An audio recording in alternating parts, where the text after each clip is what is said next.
call at CancerBridge. We're ready to begin our presentation on cancer caregiving support and resources. We're joined by Annie Trance, a clinical social worker, and Michelle Wunsch, a certified case manager and registered nurse, both at the James Cancer Hospital at Ohio State.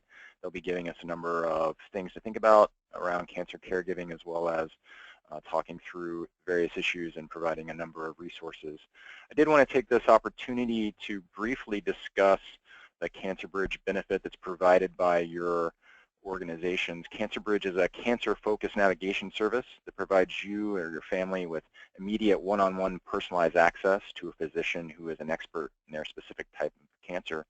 We do provide immediate expert guidance at a time of great uncertainty. Briefly, CancerBridge is pretty straightforward. You call in, speak with one of our oncology nurses who will triage the call. Then you can speak to one of our cancer experts, and then our nurse will follow up with you to see if you have any additional questions or if there's anybody else inside of our organization that you would like to speak with. CancerBridge is for you and your family. We provide you somebody knowledgeable who will listen. Another thing to think about is just rapid access to an expert physician in your particular cancer, and someone who has a great understanding about your issues. We can also provide guidance on next steps and how to avoid mistakes inside the healthcare landscape. And again, providing you these immediate answers that you may not always have access to from your healthcare provider. CancerBridge is for you and your family. We extend this benefit to parents, parents-in-law, spouses and partners, children, and siblings. We just ask that if you or any of these folks call in, you do provide your organization and your employee ID number so that we can identify you. Something to think about on the specialized access that we're able to provide.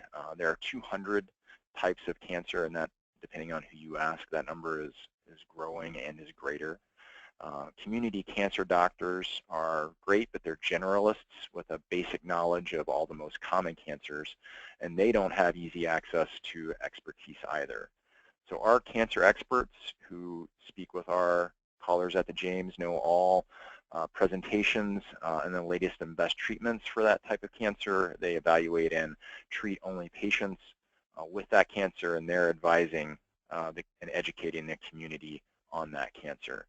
They also perform and publish research on that specific type of cancer and really lecture around the world and are the world-leading experts about that cancer that they specialize in, and they teach medical students, residents, and fellows about that cancer. They're also very knowledgeable and networked with other cancer experts around the world.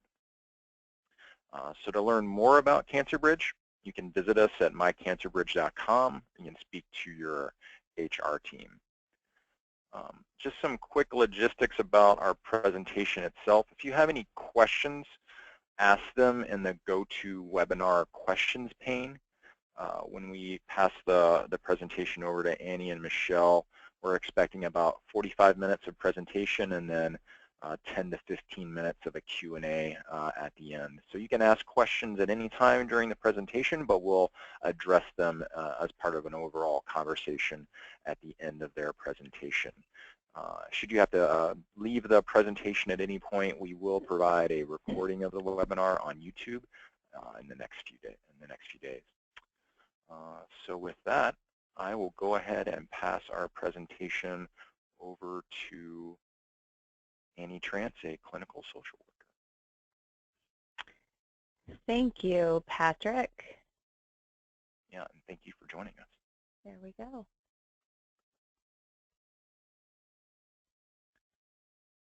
Okay, well, thank you. I am very happy to be here today and really to highlight the important role and the specific needs of caregivers within cancer care.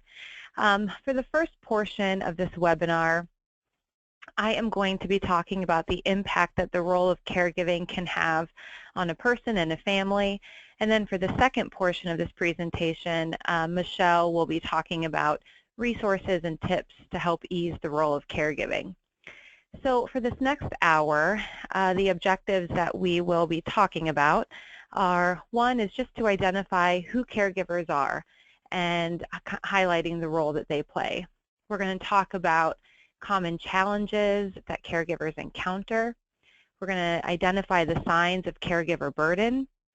We're going to talk about stress management tips and also identify resources and information to help ease the role of caregiving. So I always like to start out by looking at what the statistics are telling us. The American Cancer Society has estimated that there are 14.5 million cancer survivors currently living, and estimating that by 2024, that number is going to rise to 19 million. And wow, this number just seems so stark to me. What strikes me is just the sheer volume of how many people are affected by cancer in their lives, and really how many more additional caregivers that this may represent.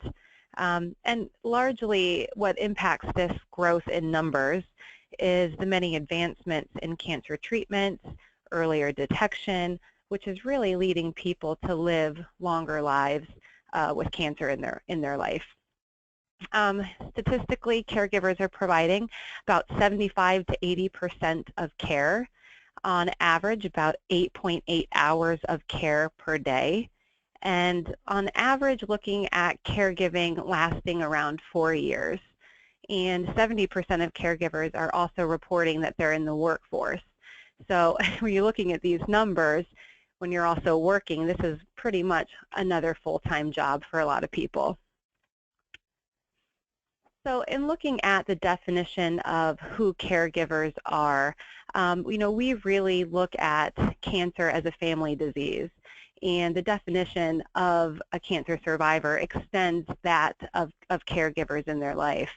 Really, caregivers are anyone who provide a level of emotional, physical, or practical support to someone who's experiencing cancer.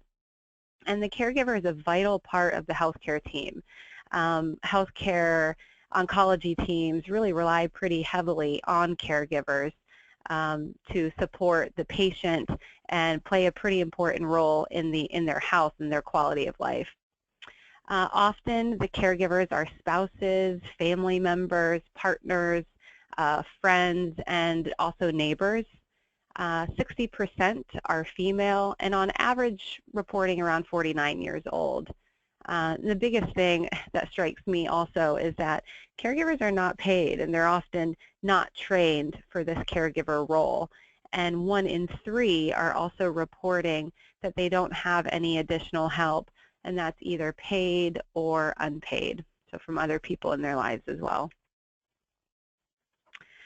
I think it's important to highlight that living with cancer is different than other illnesses, specifically due to the different stages throughout the cancer trajectory that patients and families find themselves moving through. This role is also different in that it's not always desired, it's typically not anticipated, it's one that is not chosen, and often having very little notice and very little training when you're stepping into the role of caring for someone who is living with cancer. So these stages I want to spend some time talking about because each of them present different issues and coping challenges for the cancer patient, which then impacts the role that the caregiver plays. For example, at diagnosis, part of the caregiver role is really to help cope with the initial shock of what being diagnosed with cancer means in their lives. Gathering information, learning about the illness, figuring out the terminology that's being used, treatment options, making big decisions, and plan of care. Also really navigating insurance benefits, figuring out what's covered, what isn't going to be covered. And then moving through to treatment, this can really shift to providing a good amount of emotional and tangible support to your loved one who is living with cancer. That may be transporting to appointments or to different treatments, scheduling and making hospital and outpatient appointments, talking with insurance. Again, that kind of continues throughout this process. Helping your loved one cope with the side effects of treatments, and being an emotional support, as well as really taking on a lot of the other household duties to keep the family and the house running. Also, it's often the case that the caregiver is the biggest advocate for the patient in communicating with the health team during this time. So reporting how symptoms, any disturbing or burdensome symptoms or problems at home, and really triaging and being a vital part of that team. For post-treatment and long-term survivorship, I think a lot of patients and caregivers expect that life will go back to the way it was before the cancer was diagnosed, and this may not always happen. Adjustment certainly continues as roles kind of shift once again. For some cancers and treatments, there may be late-term side effects experienced or sexual problems that have arisen because of the treatments, and this can certainly impact intimate caregiving relationships.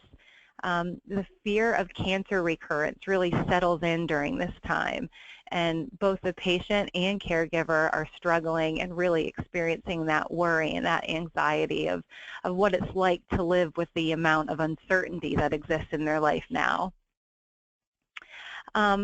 With cancer recurrence, this kind of goes back to the shock of what this now means in your life. Navigating illness and treatment options again, really taking a look at your family and what this means in your life now. And it can be a very distressing time for patients and for caregivers.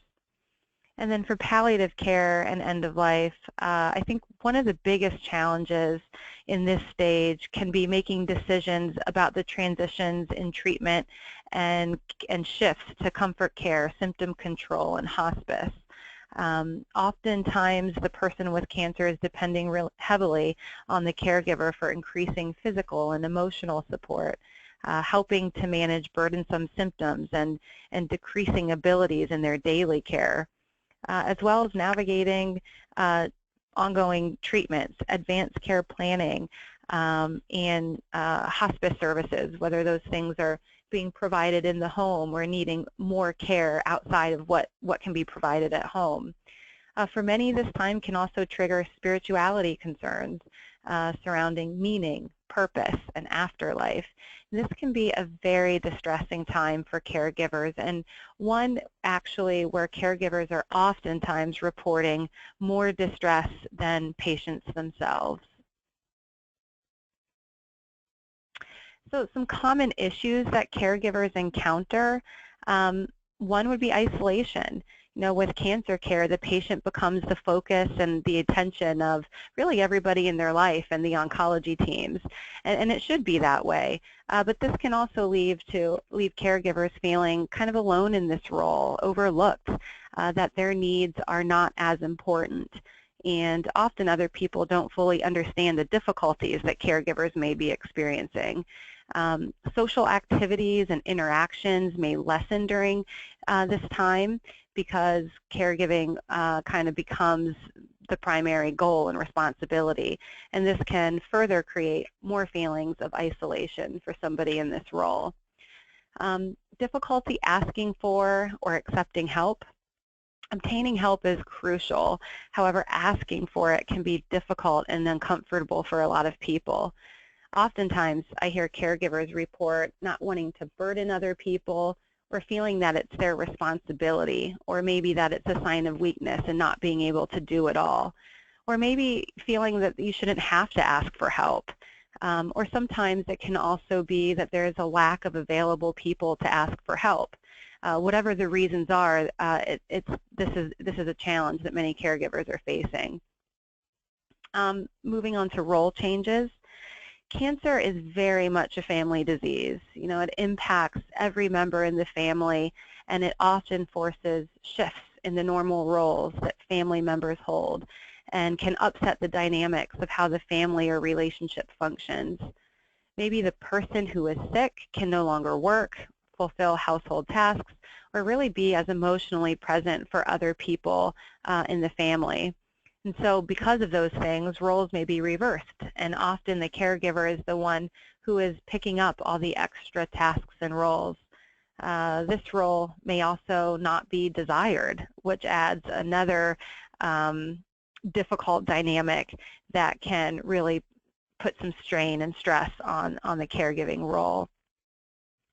Neglecting personal needs. I see this so frequently. We talk about the patient really being the focal point for people in their lives. And so caregivers oftentimes are neglecting and giving up the things that they do to take care of themselves, or the enjoyable things that they do in their life to focus on the person with cancer. And that can be stressful when your focus is constantly on the needs of somebody else. Difficulty with making care decisions and treatment decisions. Often caregivers are the one that the loved one is looking to for support with understanding their diagnosis and helping to make treatment decisions. They're often the ones researching services and resources, trying to find help. And this can be very overwhelming and create a lot of pressure and a lot of stress. Health concerns. So because caregivers are oftentimes sacrificing their own health care and self-care needs, this combined with all the other demands of caregiving can lead to stress. And what we know is that chronic stress can certainly impact physical health. This can leave caregivers vulnerable to illness, infections, fatigue, sleep problems, and depression. Family challenges. So oftentimes the caregiver is placed in the role of balancing the needs of the person who is sick with also the needs of other people within the family. It's also not uncommon for family members to have different communication and coping styles, which can impact breakdown in how families are functioning and communicating with one another. Maybe members also have different opinions about the types of treatment, care, or services that should be provided. And also, cancer certainly doesn't make anything better. So if there are long-standing problems or conflict within a family, these issues are often exacerbated during a stressful time, like cancer in their lives. And stress. So because of all of these things that we're talking about and all the different roles that the caregiver is juggling, it can create so many demands that leads to feeling overwhelmed, to feeling very stressed, and it can be very challenging to know how to deal with these emotions. So moving on to some common caregiver needs, and these are what caregivers are oftentimes reporting that they need help with in the role that they're in. The first one being more information about cancer and medications and treatments. We talked a little bit about caregivers. More care is now being provided at home or on an outpatient basis, and so caregivers are faced with a lot of medical stuff that when they're not prepared for and they don't have the right information and training, it can be overwhelming and very distressing at home. Help with financial issues and insurance coverage. This is also one that families are often looking for help for. Cancer creates a lot of undue costs and unexpected costs, and understanding your insurance benefits and what is covered and what isn't can be extremely overwhelming, especially with all the different types of treatments and services and medical providers that the person with cancer may be seeing. Help with communicating with medical professionals, having legal advice. This may be help navigating with HR, medical leaves, maybe rights within the workplace, looking at help with advanced directives, understanding the differences between a healthcare power of attorney and what a living will is, maybe financial power of attorney or any trusts or wills or estates that people may be experiencing as well. Caregivers are also reporting needing help with learning the care tasks. So just the tasks that are required of them at home. Maybe it's pain management, maybe it's certain types of treatments or wound care or whatever is specific to the patient, but really having more training and information on what it is that they need to be doing at home. And help with transitions in care. So oftentimes for someone with cancer, there are going to be times when maybe they're hospitalized, and coming out of a hospitalization can be a very stressful time. Maybe it's needing more help at home or needing to go to a rehab facility, but really understanding what those options are and what's available to them for additional help. Help in dealing with end-of-life issues. So I think a lot of families have difficulty talking about end-of-life issues because it triggers a lot of uncomfortable feelings. It triggers grief issues that maybe they're not ready to talk about. And sometimes families need some help from outside people to address some of these issues and what this means. And also talking about when is it time to make those transitions in care from active treatment to maybe more palliative or symptom control and hospice care.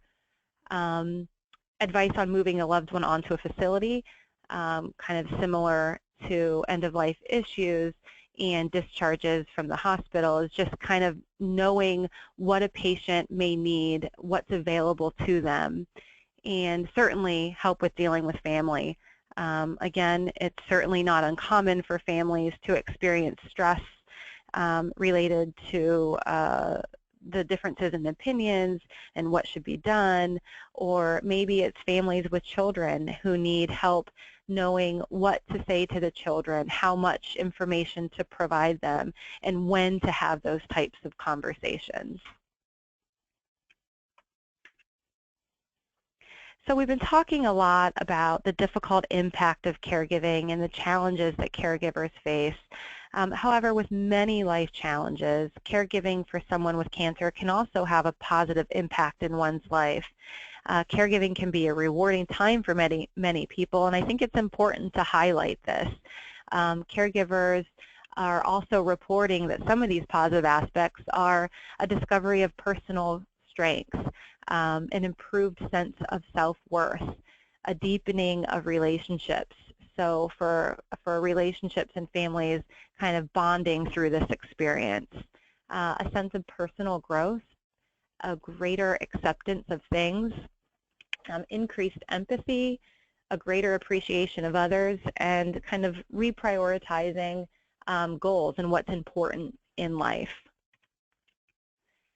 I also think it's important to talk a little bit about caregiver burden.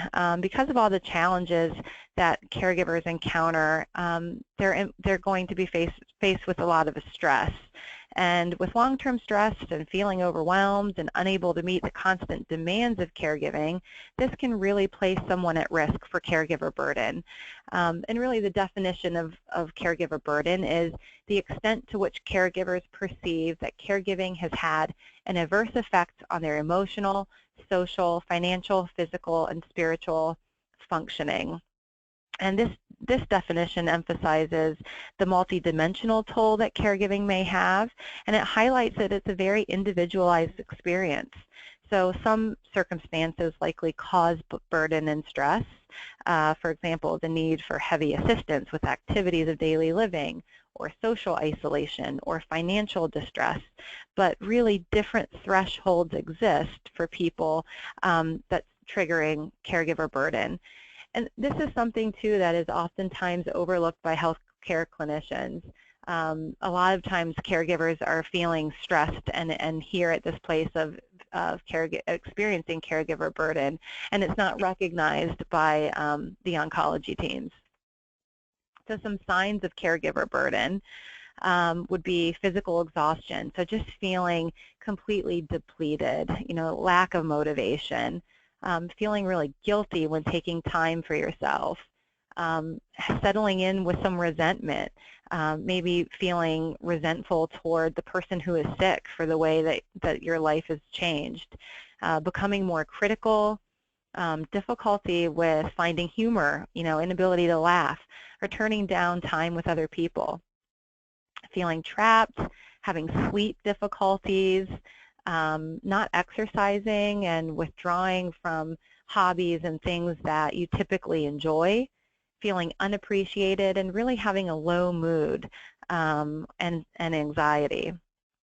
And so when you're experiencing caregiver burden, it's important to pay attention to this happening because it can certainly place somebody at risk for depression and other illnesses, and it just gets in the way of you being able to fulfill the role of caregiving as well.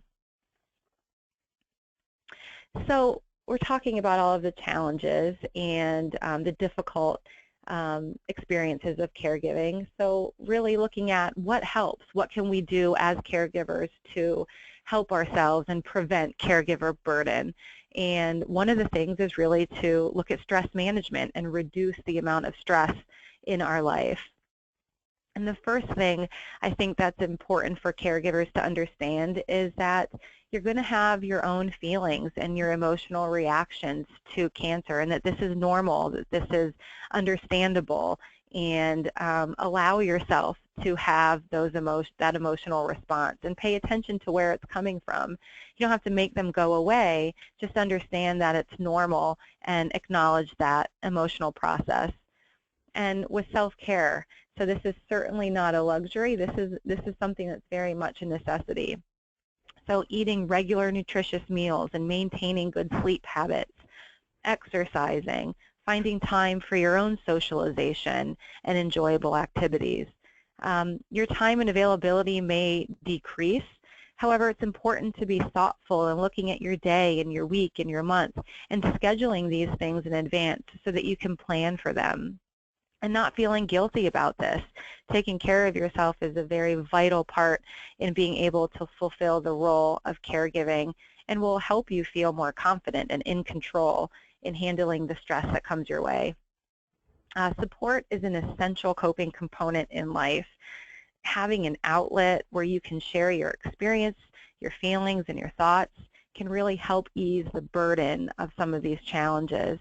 It's important to also look at the people in your life. Take inventory of folks and see who you can turn to for certain types of support. So it doesn't have to be the same person for everything. Maybe there's one person that really understands insurance and can help you navigate that. Maybe there's someone else who's a trusted confidant that you can talk to about how you're feeling and the struggles that you may be having in caregiving. Knowing your strengths and limitations, I think this is a pretty big one. There may be things that you're forced into that you're not comfortable with. Knowing what you can do and also knowing where you may need help. That's certainly, having limitations is not a weakness. Knowing them is actually a strength because then you can plan and prepare for them. Respite, delegate, say yes to offers for help. I find that oftentimes people want to help when for a family or a person living with cancer, but oftentimes don't know how. So think about what your needs are ahead of time and ask for that help. Or when someone says, what can I do? Or call me when you need me, have something ready. Yeah, we could use some help with transportation on Thursday. Or could you take the kids out to the zoo on Saturday?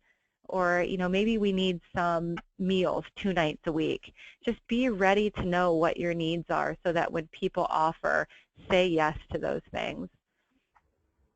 Communication. Research is showing that family members who are communicating well and share, emotionally with one another are experiencing less stress and that caregivers function more effectively. So understanding the experience and wishes of the person that you're caring for can be very empowering. It's important that you're talking openly and honestly with one another. There's a lot of challenges and problems that are coming your way within the cancer journey, and your ability to talk through them with one another is pretty vital. learn more about cancer. So find the folks in your healthcare team that you can go to for all the information. Use trusted websites. Just do what you can, because the saying knowledge is power is very true. The more information you have, the more prepared you can feel in your role. And organize. Certainly there's a lot to juggle with all the roles that caregivers are experiencing. So it doesn't really matter what system you have as long as that it works for you. And plan for the future. So I think this is a big one. It's important to hope for the best, but plan for the worst. The hard conversations about how your loved one would want to be cared for at the end of life, or what's important to them, addressing financial concerns. Having this done can create a sense of relief in knowing that you've planned ahead, and comfort in knowing that you know what your loved one's wishes are, so that you're not alone in making difficult choices should the worst case occur. And once that hard stuff's out of the way, you can really focus on health and recovery and getting well. And certainly practice acceptance and gratitude. I think when we're faced with challenges, it's easy to get lost in all the things that are going wrong. And it's important to also pay attention to what is going well in our life. What can we be thankful for today, and what do we have to look forward to? Sometimes just those simple things can bring perspective and ground us in a difficult moment or a difficult day. So now we are going to transition to Michelle, who is going to now talk about tips and resources to help ease the role of caregiving. Thank you, Annie. My name is Michelle, and the second half of this session, I will be discussing resources and what may be available to you, and just where and how to locate some of these resources. Some of the questions we'll try to answer: who do I ask, and where do I get some of this information? There are a lot of resources available, and just know that you're not alone in this journey. We all know that cancer does present many challenges that are new and unknown, and because caregivers are often really the people navigating all of this cancer information and assisting with cancer treatment decisions, and just trying to get everything organized and managing the financial and insurance benefits, all, and trying to seek out some of these available resources, all while trying to balance a full-time career, trying to balance family. So locating and organizing these resources can feel like a full-time job. So I'm going to try to provide some solutions and hopefully decrease some stress by providing some valuable information regarding resources today. First of all, know your care team. There are a lot of benefits in knowing your care team. Your care team can bring awareness of services and support that are available to you. And your care team can help you navigate questions and try to organize questions that you might have and issues, and try to get you to the appropriate people. So I have a list here of some of the people that might be part of your care team, and I just want to run through them real quick and talk about them for a moment. So the doctors, it could be your medical oncologist, and these are the physicians that manage and process your chemotherapy regimens, surgeons, radiologists who are involved in CAT scans, MRIs, PET scans. Oftentimes primary care physicians are still very involved with the care of the patient and can really assist with the caregiver as well. These team members work with you and your loved one to formulate a plan of care and just really facilitate the best treatment options possible. So we all know that treatment options change, so it's important to really keep an open dialogue with these doctors and let them know what you need, and your needs will change. Physician's assistants and nurse practitioners, these folks are really an extension of the physician. They support the plan and are able to assist with managing different types of symptoms. They can help with prescriptions, writing prescriptions, changing prescriptions as needed. They can order testing. They're really there to support the diagnosis and the treatment plan. And oftentimes, if a patient or caregiver has a need and they can't get into the physician in a timely manner, oftentimes PAs and nurse practitioners, you can get in a quicker follow-up appointment. Nurses, these are primary nurses, staff nurses, they really provide the direct patient care. They're the ones at the bedside, you know, completing the dressing changes and actually giving the medications, and they do a lot of education with the patient, helping them understand what's going on stage by stage, symptom by symptom in their healthcare process. It's really an ongoing monitoring of what the patient's needs are. A PCRM, which stands for Patient Care Resource Manager, that's what we are called here at the James. Sometimes different organizations call them case managers or nurse navigators. This role is intertwined, and they have different titles. But basically, the PCRM works to support the continuity of care, of discharge planning. We set up home health care. We navigate home care delivery of supplies, such as durable medical equipment, hospital beds, wheelchairs, walkers, oxygen. Set up different community resources, such as IV hydration. We can do that. We can set it up in clinics. We can set up IV hydration in your home. We can facilitate outpatient wound care center appointments. We can set up outpatient physical therapies, and oftentimes work with insurance companies regarding pre-certification of medications, supplies, or even inpatient hospital stays. The dietitian completes education needs regarding diet and nutritional status for healing and strength. A lot of times the dietitian will get involved before surgery to really help optimize nutrition for healing, wound healing after one has surgery. They can provide a detailed plan to support symptoms and diagnosis. The dietitian can actually, you can actually schedule an appointment to meet with your dietitian and actually sit down and formulate this detailed dietary plan, and continue to meet with the patient and the caregiver, because the diet can change depending on what the patient's needs are. They can discuss nutritional supplements and what supplements would be best for that patient, such as Ensure, Glucerna. The dietitian is a great resource and a contact regarding any kind of diet needs, and regarding weight loss. A lot of cancer patients have weight loss, and so the dietitian plays a very important role of helping that patient maintain their weight and gain weight. The clinical pharmacist works closely with doctors in support of IV nutritional needs.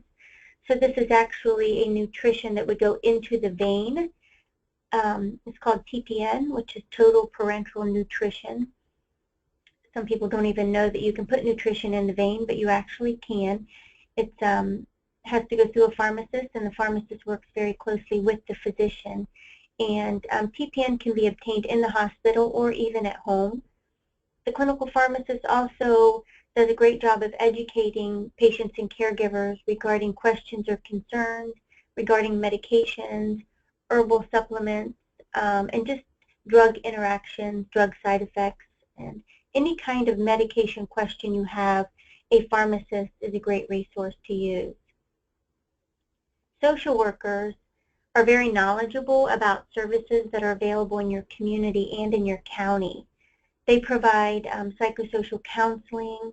They educate regarding stress management and support and coping. They also provide support regarding advanced directives, living wills, any type of legal services that one might need, military, veteran services, disability, Social Security benefits, transportation assistance, and if needed, employment resources, domestic violence resources, and homelessness. Rehabilitation Rehabilitation can fall under PM&R, which stands for Physical Medicine and Rehab Specialists. These are physicians that complete pretty much a full functional assessment of the needs of the patient and really determine where their next level of care should be, whether it be an inpatient rehab versus a skilled nursing facility. But for rehabilitation, there's also physical therapists who can be involved, occupational therapists, speech therapists, who will ensure the best needs of the patient on an activity, mobility, strength, and an overall safety outlook for the patient. A chaplain is always available to assist with supporting spiritual needs. They care for the persons of all faiths and offer compassionate support, a listening ear, prayer, spiritual conversation, or really just any spiritual need that one would have. A chaplain is a great resource to seek out. So, source of information regarding cancer care, we spoke already about the care team and who are the persons involved in your care team. But your local hospital oftentimes has a library, or your community has libraries that you can seek out, and oftentimes they have a dedicated librarian who can assist you with navigating specific search engines regarding what information you're exactly looking for regarding cancer care or caregiving resources, which brings me to trusted cancer websites. I have a list here of examples of some national websites that are listed that provide evidence-based data that can really support research. It's really important that you find good, trusted websites when you're seeking information. The National Institute of Cancer, the National Comprehensive Cancer Network, the Livestrong Foundation, the American Cancer Society is a great resource, the American Psychosocial Oncology Society, and then the Cancer Support Community. So there's some websites that you can look at when you have some free time. Earlier we talked about the social worker and the case manager and some of the benefits that they can help you with and their expertise with connecting you with community support. And in that community support, there are a lot of local support programs, support groups.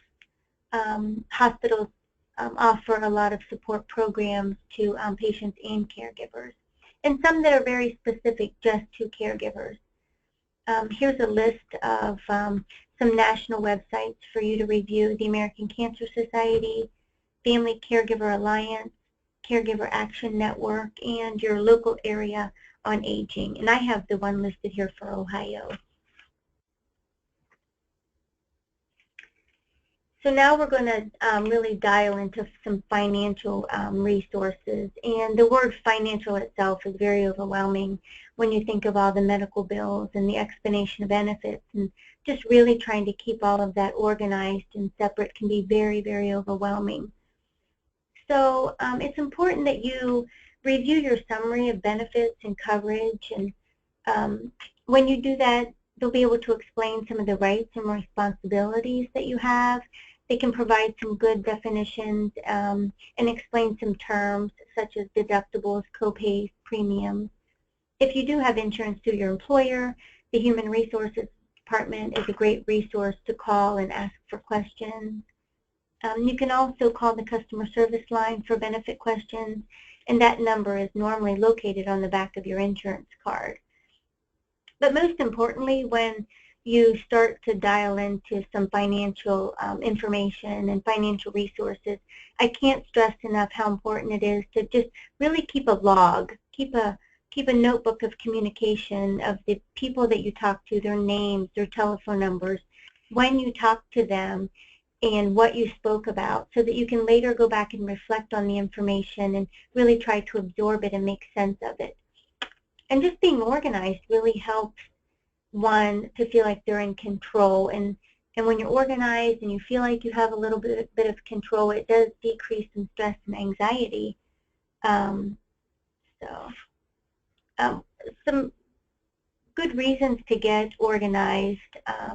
I wanted to just mention real quick, keeping the log, you have all the financial stress of bills can be overwhelming, the explanation of benefits, but just like appointments and medications and questions that you can ask your employer, you can ask human resources, you can ask your doctor. There is the American Cancer Society, as I spoke about a few minutes ago, they have what's called a personal health manager kit. This is a free kit that can be provided to anyone. It's a plastic binder. It has really nice tabs and pockets where you can organize all of your information, and it's very specific to your cancer type. But there's also smart devices that you can use, to just try to get organized. So here on this list, I have hospital financial counselors. Most hospitals do offer financial counseling support. A financial counselor can help you understand your insurance benefits and coverage. They can help you learn about assistance programs for uninsured individuals or even underinsured. They can teach you about Medicaid, the Affordable Care Act, which is also called Obamacare, the eligibility regarding Medicaid, and they actually have the ability to make an appointment and sit with you in real time and fill out a Medicaid application if you do qualify under the federal poverty guidelines. They can connect you with HCAP. HCAP is a federal program called Hospital Care Assurance. This does follow the federal poverty guidelines as well, but oftentimes if you do qualify, you can get a discount on your hospital bill. Medicare.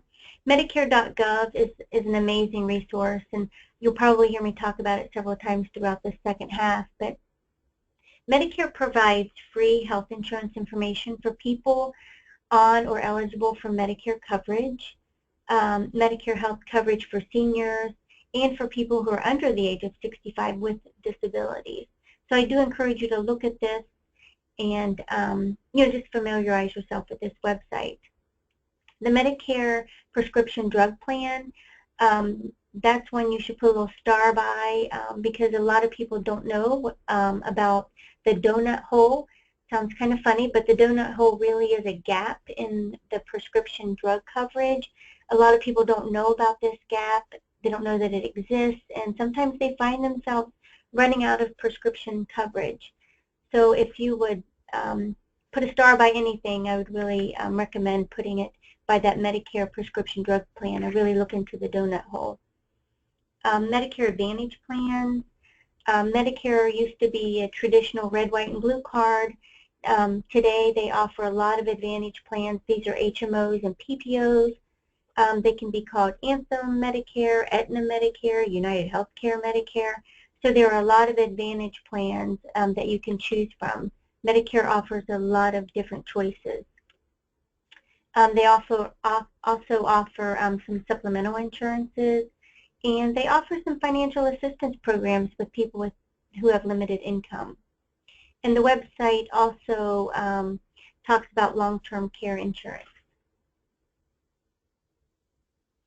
The Cancer Financial Assistance Coalition, this is a group of national organizations that provide financial help to patients.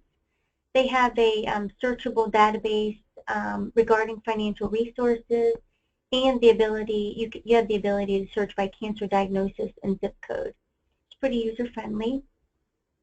Cancer Cares is another national program that offers some financial assistance with people with limited financial resources that are affected by cancer. Medicaid and Job and Family Services. This is another federal program that assists with people who qualify under the federal poverty guidelines. The Ohio Benefits Bank. This is a free online service that allows you to enter personal financial information and search for state and federal benefits that you may be eligible for. It provides you with the ability to complete applications for programs like food assistance, child care assistance, the Home Energy Assistance Program, which is called HEAP. The Home Energy Assistance Program is a great program. It helps people with sometimes paying their gas bill, their electric bill, If you have propane as your source of heat, oftentimes if you qualify, they'll give you vouchers so that you can take that to your propane provider, and they can oftentimes fill up your propane tank once or sometimes even twice a year, and it really helps people with their heating. They also have the ability to file federal and state taxes for free. So I understand that not everyone is from Ohio, but I have added some of these resources that Ohio has to offer, and maybe just encourage you to be curious as to what maybe your state or county has to offer. But I did want to put in a few Ohio resources just to kind of give you an idea of what could be available to you. And there's also the GoFundMe.com. This is a free personal fundraising site. You can share your story. It's very user-friendly, and it's a mobile app as well. I thought it would be helpful if we briefly touch base on just understanding some levels of care. There are a lot of levels of care, and it can be confusing and overwhelming. So I thought I would just touch base on some of these. The acute care hospital, I'm sure everyone probably is familiar with the word hospital. This is a facility that provides 24-hour inpatient medical assistance and supervision, covered by insurance under your major medical, and is an inpatient hospital stay. Patients receive acute, but most of the time short-term treatments for services like injury, illness, an urgent medical condition, or recovering from surgery. That's an acute care hospital. The next level of care, a long-term acute care hospital or an LTAC. Some people may have never even heard of an LTAC, but this is the next level of care. It again is a 24-hour inpatient facility covered by major medical. The only difference is that typically a long-term acute care hospital stay is 25 to 30 days, and it is that transition from the acute hospital to a skilled nursing facility. So, for example, if your loved one is in the hospital and it's time for them to be discharged, they don't need to be in the acute care hospital setting any longer, but they're just not safe to go home. They're just not well enough to not have that 24-hour supervision, then they may qualify for a long-term acute care hospital before they transition on to a skilled nursing facility. So next we'll talk about a skilled nursing facility. Sometimes they're called a nursing home. This is a short-term admission into the facility. They must meet medical and rehabilitation requirements, and it is covered under most insurances, although there are normally a daily copay or deductible, and that varies by insurance plan. I added there's a Medicare comparison tool, and again, I talked earlier about the Medicare.gov. So again, Medicare.gov is a great resource to go in and look at skilled nursing facilities. You can look by zip code, look at quality measures. So the Medicare.gov talks a lot about skilled nursing facilities. Assisted living, this is really a facility that enables independence with assistance regarding activities of daily life, but this assisted living facilities are typically not covered under insurance. Home health care is exactly what it's called. This is care being provided in the home. Agencies can provide skilled nursing care or rehabilitation. Nursing, nurses can come into your home and provide education regarding nutrition, wound care, medication management. They can complete home safety evaluations. They can provide IV therapy, monitoring of serious illnesses, or just unstable health statuses. So you can have home health care services and have a nurse visit you in your home. Or you can have physical therapy, occupational therapy, speech therapy in the home. But this is not a 24-hour supervision. These services are not 24 hours, so a nurse would not be available to you 24 hours, and it would have to be ordered and managed by a physician. a good take-home point regarding home health care is that the patient must be what's called homebound, and it must be taxing for one to leave their home. And the reason insurance companies put that standard in, because if they feel as though a patient is able to leave their home, then the patient should be able to go to a wound care center and get their dressings changed as opposed to a nurse coming in and doing it. Or if it's not taxing for a patient to leave their home, then the patient should be able to go to an outpatient physical therapy clinic instead of physical therapy coming to them. Homemaker services, these are certified home health aides who provide supervision and assistance with activities of daily living in the home. It can be part of home care or hospice. It is often private pay, but some agencies can provide assistance with some of these costs, for example, like senior options or some senior benefits that are offered in your community. Hospice. Hospice is a holistic approach to healing. They provide a very broad team approach to comfort care and symptom management. Hospice has a team of doctors, nurses, home health care aides, social workers, chaplains, and volunteers. Hospice is dedicated to really supporting the physical, emotional, and social, spiritual needs of the patient and the caregivers. They do have assistance available 24 hours a day, and hospice is typically covered under Medicare, Medicaid, and most health insurance plans. Next, I wanted to talk just briefly about some transportation assistance. Oftentimes, people have trouble getting to and from their clinic appointments and where they need to go. So I wanted to throw in just brief information about some possible transportation assistance that could be available to you.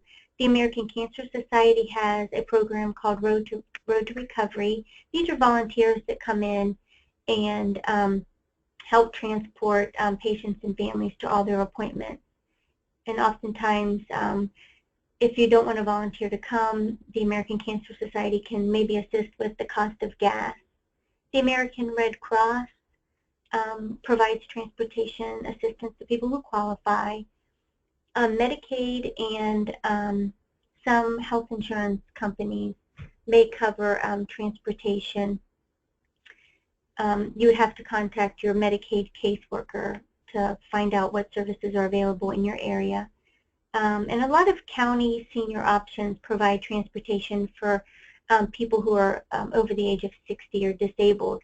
I actually was curious and just went on the website and I typed in senior support, and then I typed in a different state other than Ohio. And I did find a lot of programs that were offered in different states just under, senior options or elderly helpers. So there are a lot of options for different states, not just Ohio. Lodging. Local hospitals may have lodging support at a discounted rate, so just know that benefit could be available to you. You might have to meet some eligibility or financial guidelines, but a lot of times hospitals are, willing to work with patients and caregivers who especially have to travel, more than 60 miles.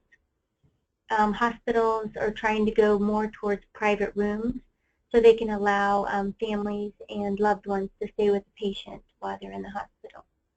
The American Cancer Society, they have resources for hotel lodging, and again, there are some eligibility requirements and some restrictions regarding participating hotels in your area.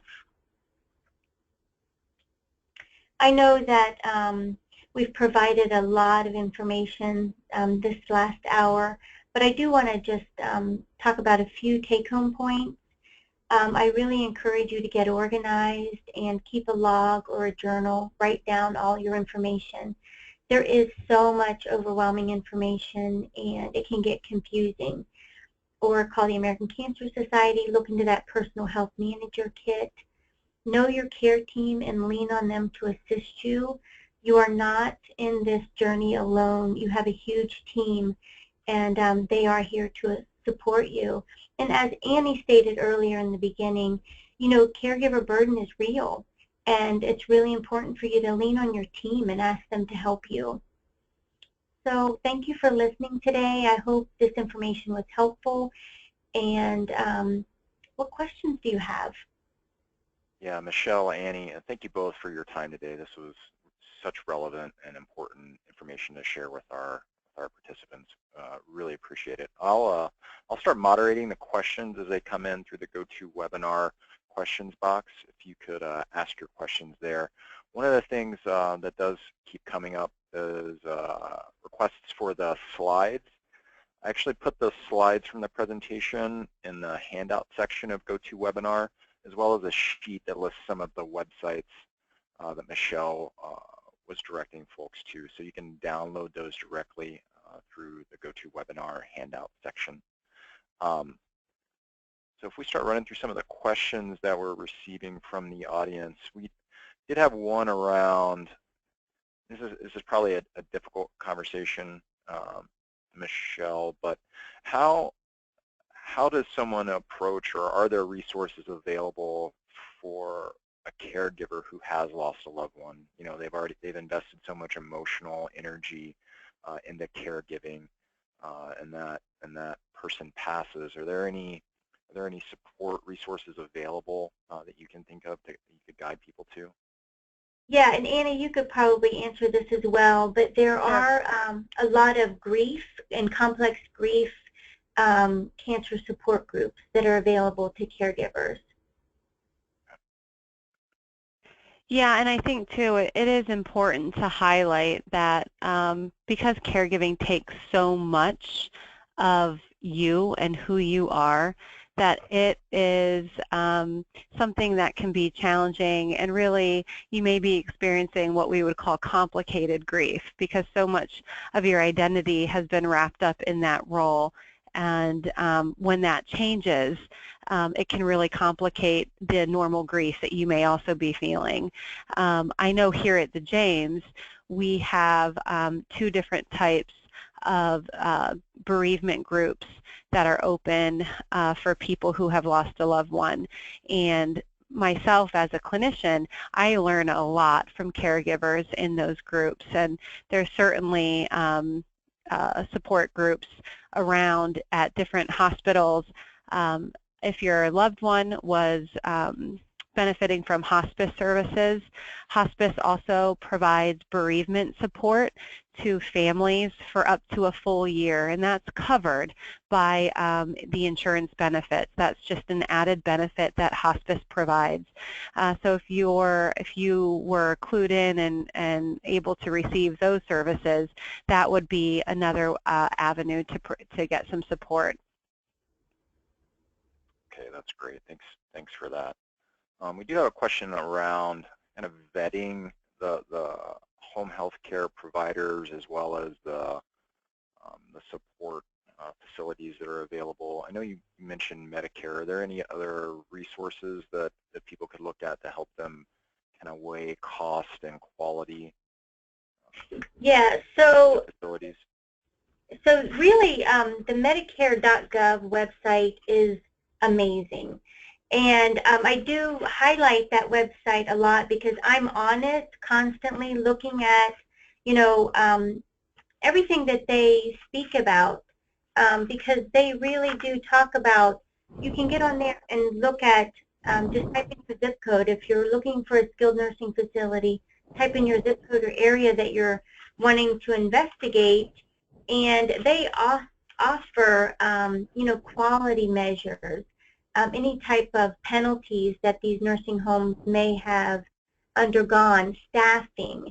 And the reason they're able to gather all this benchmark information is because these nursing homes are a participating provider with Medicare, so Medicare makes them kind of prove their standards. So, and they can also tell you what kind of services they provide at each home health or nursing home. So that website is a true value with a lot of really good information. Just comparing facilities, staffing models, like I said, quality measures is a really big one. Okay, great, thank you.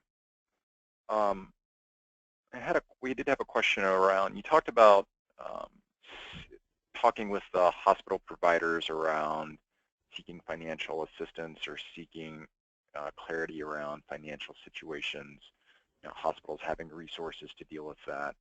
Mm-hmm. Do those hospitals also help with other providers or other networks in helping navigate that? Like, it makes sense to me that the hospital could help with the hospital, but do they also help you navigate, the other factors that go into care, the other providers and resources that you have to deal with?